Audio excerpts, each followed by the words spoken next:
Temperança. Capítulo 12. A desmoralizante influência do fumo. Encontramo-lo em toda parte. Onde quer que vamos encontramos o adepto do fumo, enfraquecendo tanto a mente como o corpo por sua acariciada satisfação. Têm os homens o direito de privar a seu Criador e ao mundo do serviço que lhes é devido? É um hábito repugnante, contaminador do que o cultiva, e deveras penoso para os outros.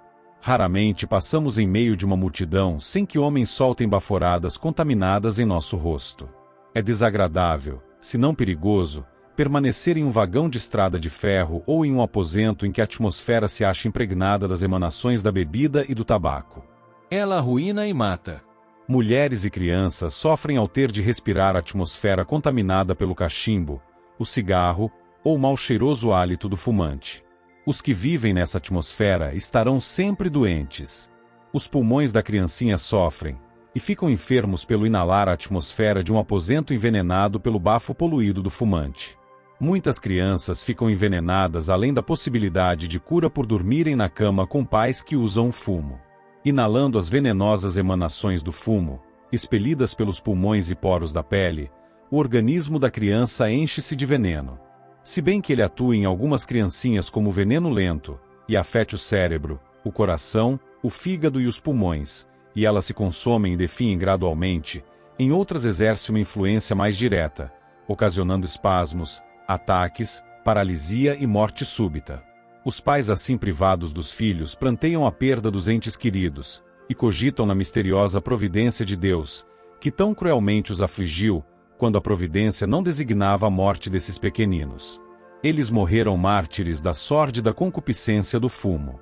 Cada exalação dos pulmões do escravo do fumo envenena o ar que o circunda. Um fator no aumento do crime.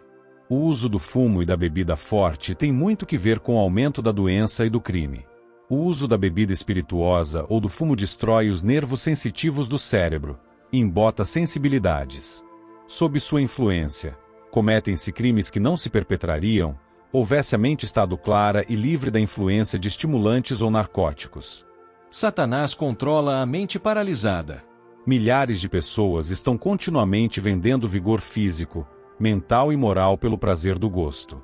Cada faculdade tem sua função distinta, e no entanto são todas interdependentes. E caso o equilíbrio seja cuidadosamente mantido, elas serão conservadas em ação harmoniosa. Nenhuma dessas faculdades pode ser avaliada por dólares e centavos. Todavia, por um bom jantar, por álcool ou fumo são elas vendidas. E enquanto paralisadas pela condescendência com o apetite, Satanás controla a mente e induz a toda espécie de crime e impiedade. Fumarão as mulheres. Deus nos livre de que a mulher se degrade a usar um imundo e embrutecedor narcótico. Quão desagradável o quadro que se pode pintar na imaginação, uma mulher cujo hálito se acha envenenado pelo fumo. Trememos ao pensar em uma criancinha enlaçando-lhe o pescoço, e comprimindo os lábios frescos, puros, aos lábios dessa mãe, manchados e poluídos pelos repugnantes fluido e cheiro do fumo. Todavia esse quadro só é mais revoltante porque a realidade é mais rara do que a referente ao pai, o senhor da família, contaminando-se com a repulsiva erva. Não admira que vejamos crianças que se desviam do beijo do pai a quem amam, e se o beijam, não fazem nos lábios, mas na face ou na testa, onde seus lábios puros não se contaminarão. Não há outro caminho seguro. Muitos são, de todos os lados, os assaltos e as tentações para arruinarem as perspectivas dos jovens, tanto quanto a este mundo, quanto ao futuro. Mas não há outro caminho seguro se não viverem jovens e idosos em estrita conformidade com os princípios da lei física e moral.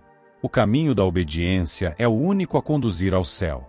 Os ébrios do álcool e do fumo dariam, por vezes, qualquer soma de dinheiro, se pudessem assim vencer a sede dessas satisfações destruidoras do corpo e da alma. E aqueles que não sujeitam os apetites e paixões ao controle da razão, satisfá-las-ão à custa da obrigação física e moral. O poder escravizador do fumo. Fixando no homem o terrível hábito do uso do fumo, é desígnio de Satanás paralisar o cérebro e confundir o entendimento, de modo que as coisas sagradas não possam ser discernidas.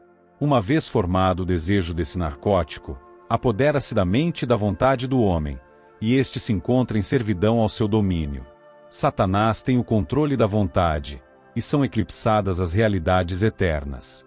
O homem não se pode apresentar na varonilidade a ele concedida por Deus, é escravo de uma satisfação pervertida. Os que pretendem que o fumo não lhes faça mal, podem convencer-se de seu engano, privando-se dele por alguns dias. Os nervos trêmulos, a cabeça atordoada, a irritação que experimentam, provar-lhes-ão que essa pecaminosa condescendência os ligou em cadeias de servidão. Venceu-lhes a força de vontade.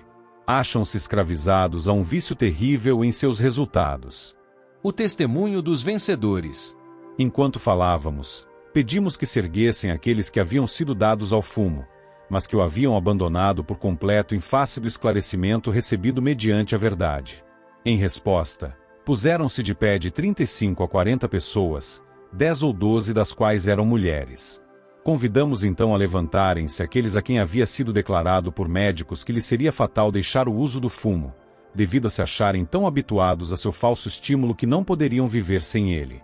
Em resposta, 8 pessoas, cujos semblantes indicavam saúde de mente e de corpo, puseram-se de pé.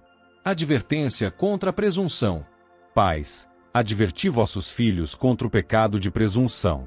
Ensinai-lhes que a presunção educar o gosto por fumo e bebida alcoólica, ou qualquer outra coisa prejudicial. Ensinai-lhes que seu corpo é propriedade de Deus. Pertence-lhe pela criação e pela redenção. Eles não se pertencem a si mesmos, pois foram comprados por preço. Ensinai-lhes que o corpo é o templo de Deus, e que não deve ser debilitado, e enfermado pela condescendência com a satisfação de apetites.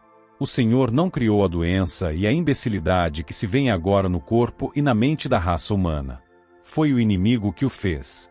Ele deseja enfraquecer o físico, sabendo que é o único meio pelo qual a mente e a alma se podem desenvolver para a formação de um caráter simétrico. Os hábitos contrários às leis da natureza combatem constantemente contra a alma. Deus vos chama a fazer uma obra que, por sua graça, podeis realizar. Quantos corpos sãos existem que possam ser apresentados a Deus em sacrifício aceitável por Ele em seu serviço? Quantos se estão apresentando na varonilidade e feminilidade a eles dadas por Deus? Quantos podem mostrar pureza de gostos, apetites e hábitos que se possam comparar com os de Daniel? Quantos têm nervos calmos, cérebro claro, juízo equilibrado?